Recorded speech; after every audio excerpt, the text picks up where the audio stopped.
मुख्यमंत्री बनाया जाएगा, इस बात को लेकर संदेह है। निश्चित तौर पे एक परसेप्शन के तहत ज़रूर आगे किया गया। संदेह मैं इस लिहाज से कह रहा हूँ सौरभ कि आप देखें कि वो राजपूत कम्युनिटी से आती हैं और राजस्थान में अगर वसुंधरा राजे जो कि जिनका कि बहुत बड़ा अपील है जाट वोटर्स के अंदर, उनको साइडलाइन करके अगर दिया कुमारी को आगे किया जाता है तो वो पार्टी के लिए एक बहुत आत्मघाती कदम होगा। मुझे लगता नहीं कि पार्टी के अंदर अभी वो थिंकिंग हमें समझ में आई कि मुख्यमंत्री के तौर पे उन्हें देखा जा रहा है। हाँ, ये ज़रूर है, एक परसेप्शन क्रिएट करने की कोशिश की गई, उनको सीट भी दी गई है, बहुत सेफ सीटें। कहा जाता है कि राजस्थान की बीजेपी के लिहाज से सबसे सेफ सीट है।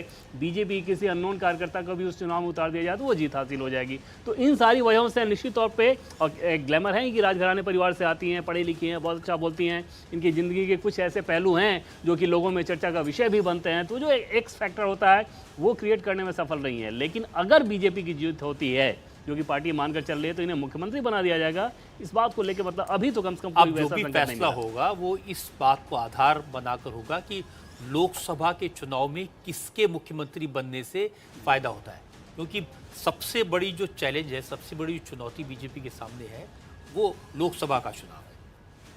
भावेश जी, आपसे एक सवाल मैं जानना चाहता हूं। हनुमंत बेनीवाल को हम देख रहे हैं चुनावी मैदान में उतरे हैं, वो कि खुद सांसद भी हैं। अब उनकी जो पार्टी है वो जाटों की राजनीति करते हैं। करीब 50 सीटों पर जाटों का बिल्कुल सीधा इन्फ्लुएंस आता है।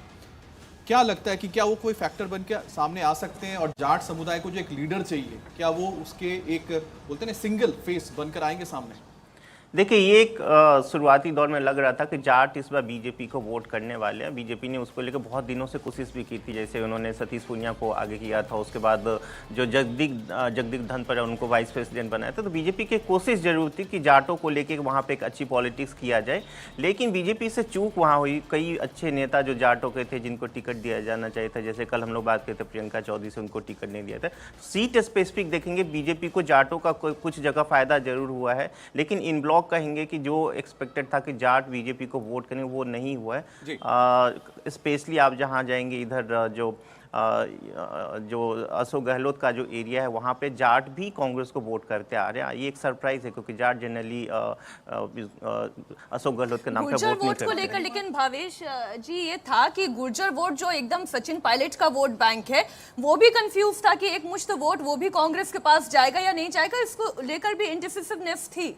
नहीं, जनरली गुज्जर वोट वहाँ बीजेपी को वोट करता है, लेकिन पिछली बार क्योंकि सचिन पायलट बहुत आगे थे और गुज्जरों को एक एक्सपेक्टेशन था कि उनको सीएम बनाया जाएगा, तो उनको एक इन ब्लॉक वोट किया था। इसीलिए आप देखेंगे जब पूर्वी राजस्थान में कांग्रेस वहाँ पे बहुत अच्छा परफॉर्म की थी, लेकिन यहाँ पे आप देखेंगे गुज्जर और जाट दोनों, मैं बार बार कह रहा हूँ, गुज्जर और जाट दोनों सीट स्पेसिफिक वो कैंडिडेट को वोट करें, वो पार्टी नहीं देख रहे। वो कहीं भी बीजेपी ये क्लेम नहीं कर सकती उनको बीजेपी को वोट किया या कांग्रेस को करे, वो सीट स्पेसिफिक। दो बड़ी वीआईपी सीट्स के देखिए इस वक्त रुझान आ रहे हैं। झालार पाटन से वसुंधरा राजे 5000 वोटों से आगे चल रही हैं। वसुंधरा राजे अपनी सीट से 5000 वोट से आगे चल रही हैं। अशोक गहलोत 4700 वोटों से इस वक्त लीड कर रहे हैं अपनी सीट पर। सरदारपुरा सीट जोधपुर की सीट से लीड कर रहे हैं, 4700 वोट से जोधपुर की आगे चल रहे हैं इस वक्त अशोक गहलोत। वसुंधरा राजे झालार पाटन से 5000 वोट से वो इस वक्त आगे चलती हुई दिखाई दे रही। तो दोनों बड़े नेता राजस्थान के, दोनों अपनी सीटों पर इस वक्त लीड करते हुए साफ दिखाई दे रहे हैं। सरदारपुरा सीट की अगर हम बात करें सौरभ, तो ये सीट ऐसी है जहां पर उन्हें हर कम्युनिटी का वोट आता है।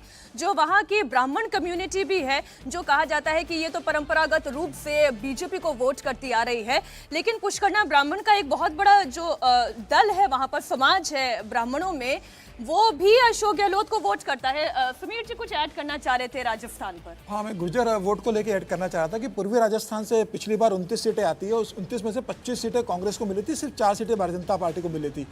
ऐसा लग रहा था कि सचिन पायलट की नाराजगी के बाद गुर्जर समाज कांग्रेस से टूटकर भारतीय जनता पार्टी के पास जाएगा, लेकिन अभी जिस हिसाब से पूर्वी राजस्थान की सीटों के समीकरण आ रहे हैं, मुझे ऐसा लग रहा है कि सचिन पायलट के कांग्रेस में बने रहने के बाद गुर्जर समाज फिर से कांग्रेस के पास एक वोट बैंक बना रहा है। हालांकि टूटा जरूर है, लेकिन फिर भी एक जिस हिसाब से उम्मीद की जा रही थी कि टूटेगा, हाँ, वो टूटा नहीं है।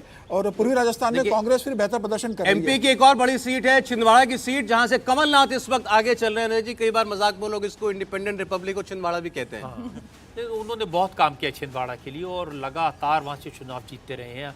बेटा वहाँ से सांसद है, जिसको चाहे वो छिंदवाड़ा से जिता सकते हैं। तो छिंदवाड़ा कमलनाथ का गढ़ है। छिंदवाड़ा से कमलनाथ आगे चल रहे हैं, बुधनी से शिवराज सिंह चौहान इस वक्त आगे चल रहे हैं, राजस्थान में अशोक गहलोत सरदारपुरा की सीट से आगे चल रहे हैं, झालार पाटन